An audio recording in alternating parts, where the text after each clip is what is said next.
Python'da yazılmış proqramın icrası zamanı girişə 3 daxil edilərsə, nəticəni müəyyən edin. Bu tip def funksiyası olan alqoritmləri necə icra edirik? Əvvəlcə funksiyaları kənara qoyuruq. Buradan başlayırıq. Yəni, baxın, bu sətirdən başlayırıq. M-ə deməli biz nə daxil edirik? 3 daxil edirik. Deməli, M-in qiyməti 3 olur. N-in qiyməti isə M-in 2-yə bölünməsindən alınan tam hissə olur. Yəni ki, 3-ü 2-yə bölürük və tam hissəsini götürürük. Yəni 1 edir. Daha sonra print hissəsində nə edir? Print hissəsində A funksiyası ilə B funksiyasından qayıdan qiymətləri cəmini çap edir. Əvvəlcə nə edəcəyik?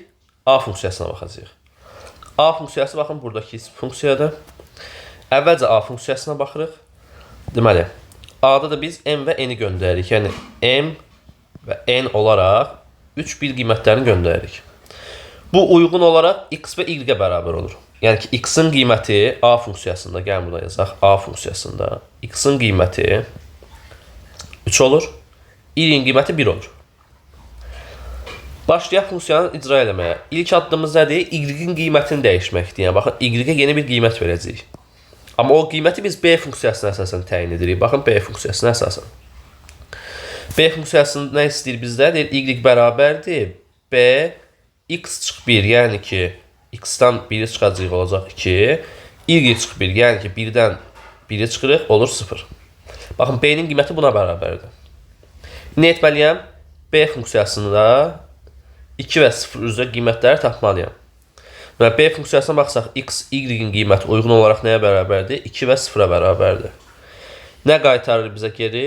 Geri qaytardığı budur. X-in kubu, yəni ki, 8 plus Y-in kubu, yəni ki, 0. Deməli, burada bizə geri qayıdacaq qiymət nəyə bərabərdir? Geri qayıdacaq qiymət bizdə 8-ə bərabərdir. Onu deməli, Y-in qiyməti nəyə bərabər olur bizdə? Y-in qiyməti bizdə 8-ə bərabər olur. Növbəti addım olaraq nəyə baxırıq artıq? Return. Bayo, bu bizə nəyi qaytaracaq? Baxırıq, nəyə qaytarır bizdə? X-in kvadratı, yəni ki, 9 üstə gəlsin Y-in kvadratı, yəni ki, 64. Bu bizə verir 73 ədədini. Onu deməli, bizdə, baxın, burada A-MN funksiyasının yerinə gəlir, 73 gəlir. İndi keçək B funksiyasına baxaq.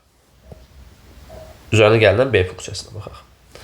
B funksiyasına hansı qiymətlər göndərilir? Uyğun olaraq M və N qiyməti göndərilirsə, deməli, B 3, 1-i tapmaqlıyıq.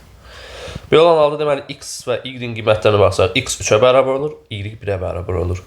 İndi nə qaytarırdı bizdə? Kublarının cəmini qaytarırdı. Onu deməli, bu funksiya bizi nəyə qaytaracaq? Kubları cəmini, yəni ki, 27 üstə gəlsin 1-i qaytaracaq. Bu dedəcək bizə 28. Deməli, buradakı B funksiyasının yerinə gəlir bizdə 28 ədədi gəlir. İndi bu ikisini cəmləyəcəyik. Bu ikisini cəmlədikdə də bizə hansı ədəd verir? 101 qiymətini verir. Deməli, cavabımız B variantı 101 olur.